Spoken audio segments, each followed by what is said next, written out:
मालकीण म्हणायची, पलंगावर नको खालीच.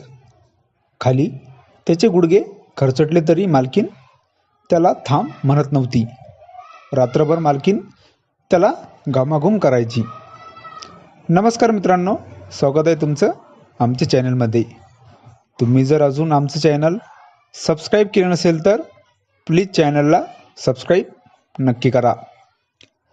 दीपक पहिल्यांदा शहरामध्ये आला होता. तो कामाच्या शोधात होता. दिवसभर तो काम बघत होता, तरी त्याला काही काम भेटलं नव्हतं. तो एका ठिकाणी जेवायला थांबला आणि त्याला तिथे एक जाहिरात दिसली. जाहिरात बघून दीपक त्या पत्त्यावर गेला. खूपच मोठे घर होते, जणू बंगलाच. तो गेटजवळ गेला आणि त्याने बेल वाजवली. वरच्या मजल्यावरून त्याला एका बाईने बघितले आणि ती म्हणाली, काय काम आहे? दीपक म्हणाला, मी कामासाठी आलो आहे. त्या बाईने दीपकला आत यायला सांगितले. ती बाई म्हणाली, थांबा थोडं, मालकीनबाई येईल. थोड्या वेळाने मालकीन आली आणि तिने दीपकला बघितलं. दीपक अजून तरुण होता आणि शरीराने एकदम हट्टाकट्टा होता. दिसायला पण देखणा. त्याला बघून मालकीनबाईने काहीच विचारले नाही आणि त्याला ती म्हणाली, किती पगार घेणार सांग. दीपक मालकीनला म्हणाला, काम तर सांगा काय आहे तर. मालकीन म्हणाली, काम काही नाही, आमची एक छोटीशी कंपनी आहे, फक्त त्याची देखरेख करायची तुला. माझा नवरा विदेशात राहतो, तर तुला रात्री पण घरी थांबावं लागेल. दीपक मालकीनला म्हणाला, ठीक आहे.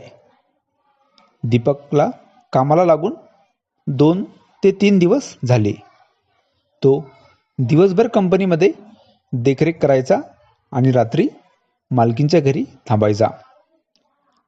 एक दिवस रात्री मालकीनने दीपकला तिच्या बेडरूममध्ये बोलावलं आणि त्याला मालकीन म्हणाली, मी तुला फक्त बघून कामाला ठेवलं. मला तू खूप चांगला वाटला आणि माझं पण काम व्हावं, त्यामुळे मी तुला रात्री इथे थांबायला लावलं. तुमचं काम म्हणजे? दीपक मालकीनला म्हणाला. मालकीन दीपकला, माझा नवरा विदेशात राहतो आणि मी इथे एकटीच. मग तू समजून घे माझं काय काम असेल तुझ्याकडे. दीपकला समजलं की मालकीनचं काम काय आहे.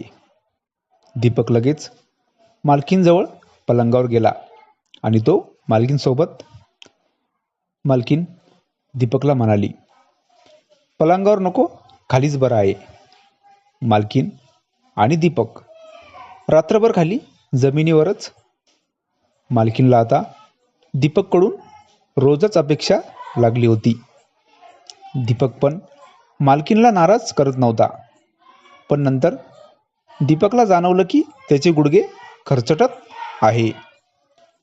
रात्री मालकीनने दीपकला बोलवलं. दीपक आता मालकीनला नाही म्हणाला. मालकीन म्हणाली, का, काय झालं? दीपक मालकीनला म्हणाला, मालकीन, माझे गुडघे खरचटले आहे, त्यामुळे मी नाही येणार आता. मालकीन दीपकला म्हणाली, मला काही नको सांगू, तुला यावं लागेल. दीपक गेला. त्याचे गुडघे खरचटत होते, तरी पण मालकीन त्याला थांब म्हणत नव्हती. मालकीन दीपकला घामाघूम करायची. काही दिवसानंतर दीपकला पण मालकीनची सवय लागली आणि आता तो पण मालकीनच्या मागे लागला होता. आता मालकीन जर कधी नाही बोलली तरी सुद्धा दीपकला दम निघत नव्हता आणि तो एक दिवस पण मालकीनपासून दूर राहू शकत नव्हता. ही कथा पूर्णपणे काल्पनिक असून वास्तविक जीवनाशी काहीही संबंध नाही. ही कथा फक्त आणि फक्त मनोरंजनासाठी आहे. मित्रांनो, कथा आवडल्यास चॅनलला सबस्क्राईब करा. धन्यवाद.